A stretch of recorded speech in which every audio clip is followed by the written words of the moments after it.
Bonjour à tous, bienvenue sur Tutoriel Géo et aujourd'hui une petite vidéo pour tester les connaissances de ChatGPT dans le domaine du SIG.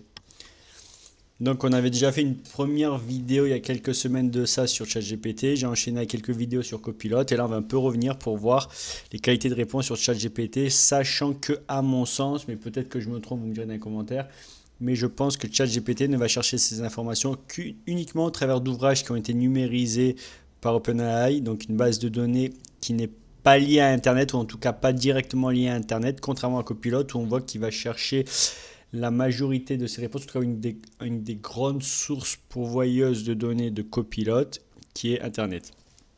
Donc on va lui poser une question.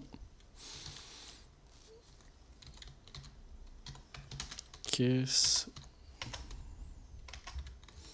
qu'un système d'information géographique?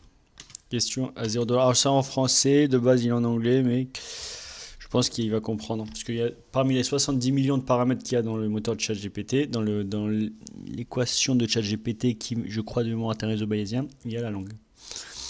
Conçu pour recueillir, stocker, analyser des données, ces données sont généralement liées à des emplacements sur Terre, ce qui permet aux utilisateurs de visualiser comprendre. SIG utilise des technologies telles que les bananes spatiales aussi. D'effectuer des données spatiales avancées avec l'observation. Alors, vous voyez, par rapport. Alors, on va liker. On peut pas dire. Ah, on peut que disliker. Non, non, elle est très bien la réponse. La réponse est très très bien.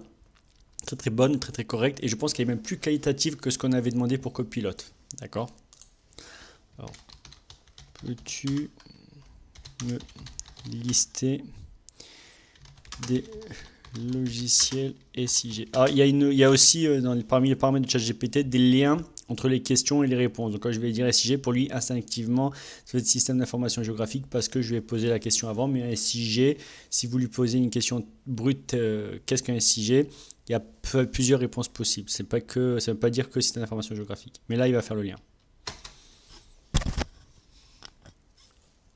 ArcGIS, QGIS, GraGIS, MapInfo, GeoServer, PostGIS, ArcGIS Online. Ah, vous voyez, là, il nous a proposé une liste ChatGPT qui est différente de ce que nous a proposé Copilot.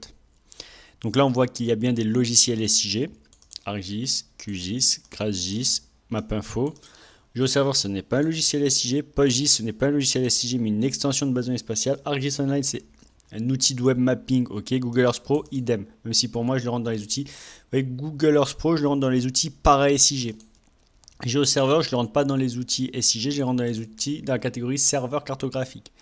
Mais si on prend la définition logiciel SIG au sens très large, c'est-à-dire pas que client lourd qui permet de réaliser des analyses, on peut éventuellement entrer tous ces outils-là. On va lui demander quelque chose, on va lui demander d'être plus précis. Peux-tu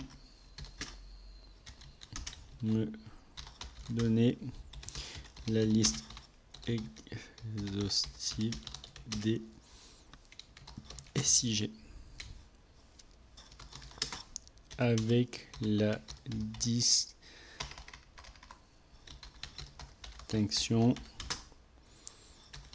gratuit et payant.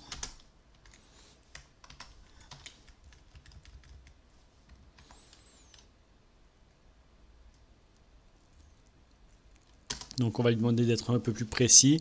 Logiciel gratuit, SIG, GraGIS, GeoServer, PostGIS, Whitebot, je ne connais pas, GVC, SagaGIS. Donc déjà là, il y en a un peu plus et je suis plus OK.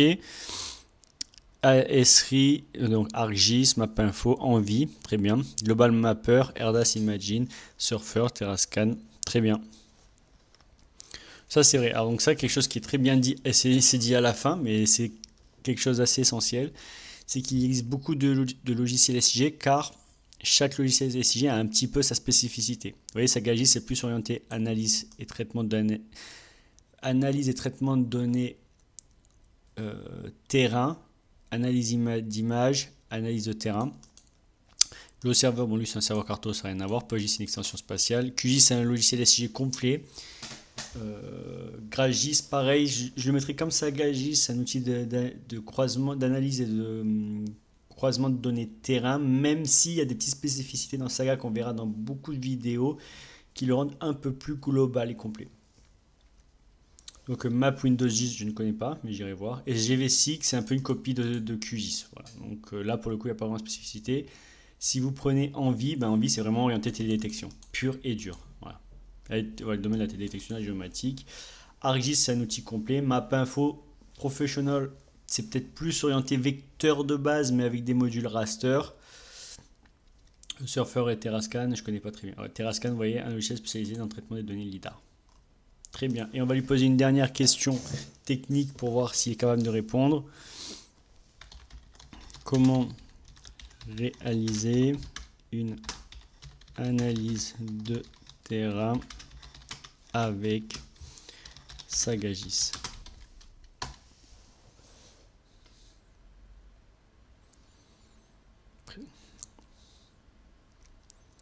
Donc on le laisse répondre. Donc on voit que déjà, ça a l'air c'est très bien structuré, d'accord.